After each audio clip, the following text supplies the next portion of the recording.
hoje que não é sequer brasileiro.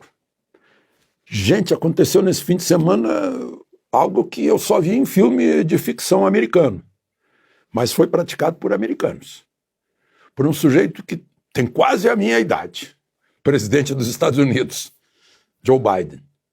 Foi secretamente à Ucrânia, surpreendeu Putin. Olha só o que ele fez.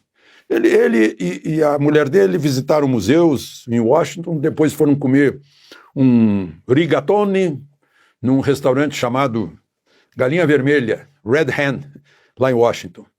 E depois, para todos os efeitos, foram para a Casa Branca dormir, à noite de sábado.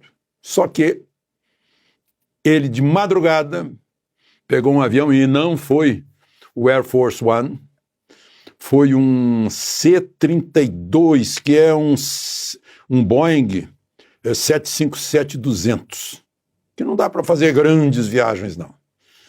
Decolou lá da base de Andrews, atravessou o Atlântico, pousou numa base americana na Alemanha para reabastecer e continuou e pousou num aeroportozinho da Polônia, que é o 8º em movimento na Polônia.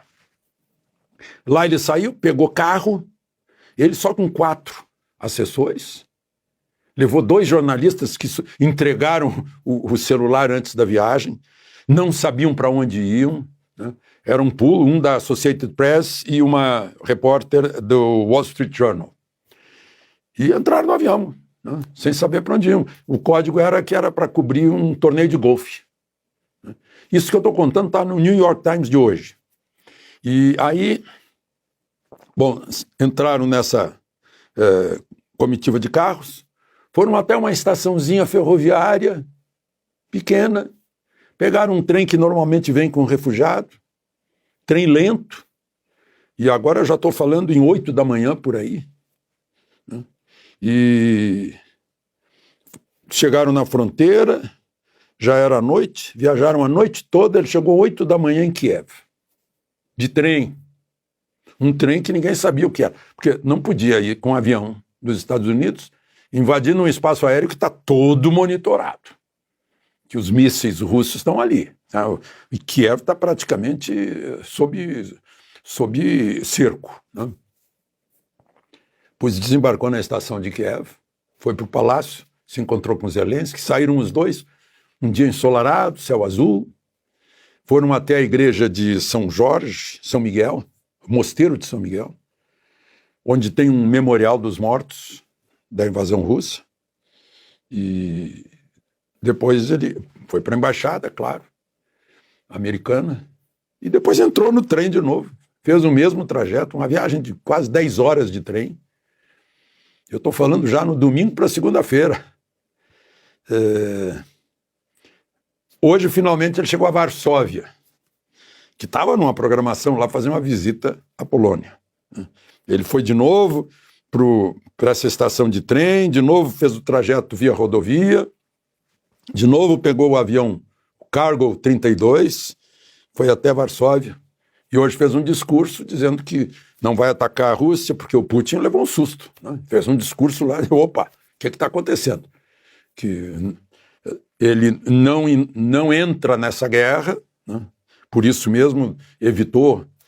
A primeira vez que um presidente americano vai para uma região conflagrada que não está ocupada por tropas americanas. Não tinha um soldado americano lá para proteger o Biden, né? E fez um discurso falando, dizendo que vai ajudar a Ucrânia, que o Putin errou e tal. Mas, enfim, foi... Olha, essa é uma história que eu faço questão de contar para vocês, porque isso é filme americano de ficção. É o Tom Cruise fazendo isso, né? É incrível. Missão impossível, praticamente. Que história, que ótima história.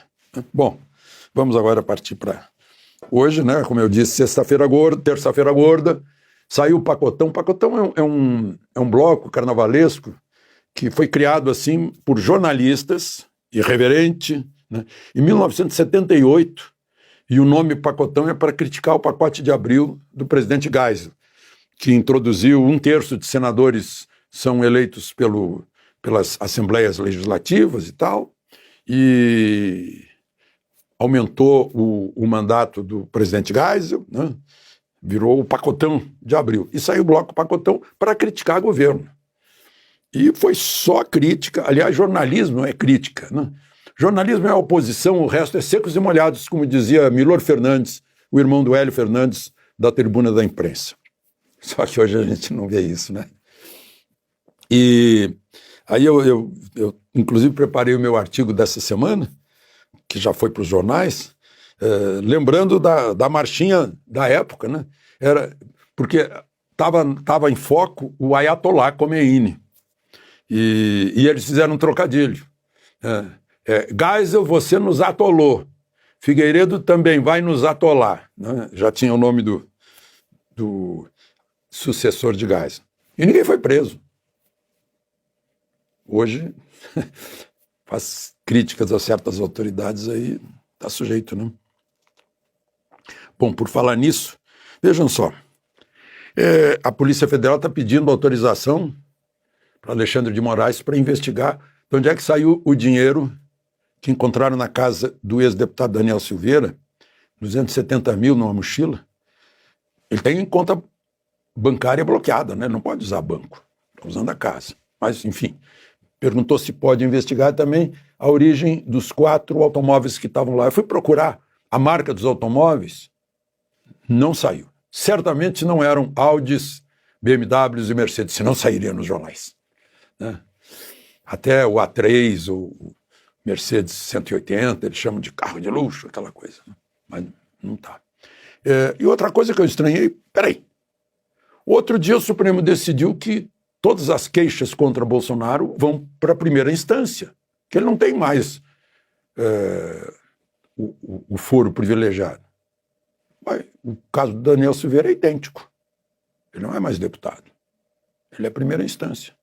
Então a gente fica meio sem entender essas coisas, né, da lei da justiça aqui no Brasil.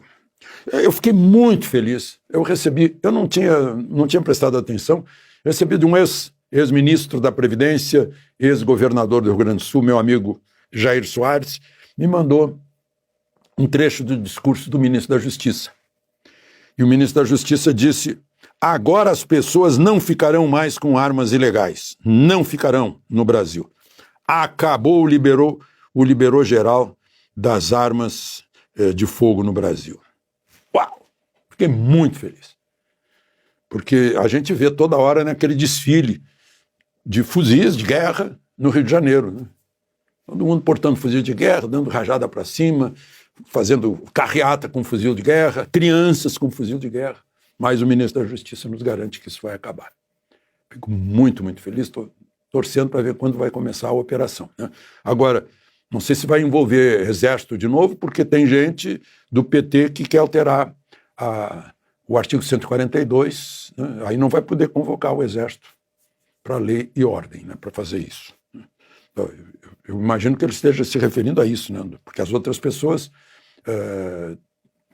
têm armas legalizadas, né? Precisam ter bons antecedentes, ter ficha limpa, comprovada, ter teste psicológico para ver se tem equilíbrio emocional, comprovar que a arma está bem guardada fora do alcance de menores, né? Eu acho que não são essas pessoas, são as outras que provocam balas perdidas no Rio de Janeiro, por exemplo. Bom, vamos ver se eu implico, né? Essa gente não foi minha aluna no Uniceub nem na PUC, porque eu vi escrito lá assim: helicóptero resgata ministra Esther Dweck da gestão por conta das chuvas. Não foram meus alunos. Meus alunos escreveriam por causa das chuvas, porque no caso é por conta do contribuinte, né?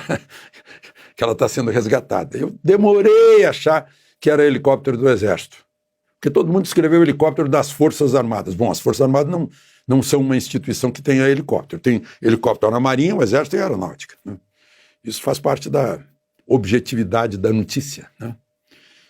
Não foram meus alunos. E, bom, agora é interessante que sujeito para pegar um helicóptero e sair de lá em São Sebastião, né? Tem um heliponto lá do Abílio Diniz que está sendo usado.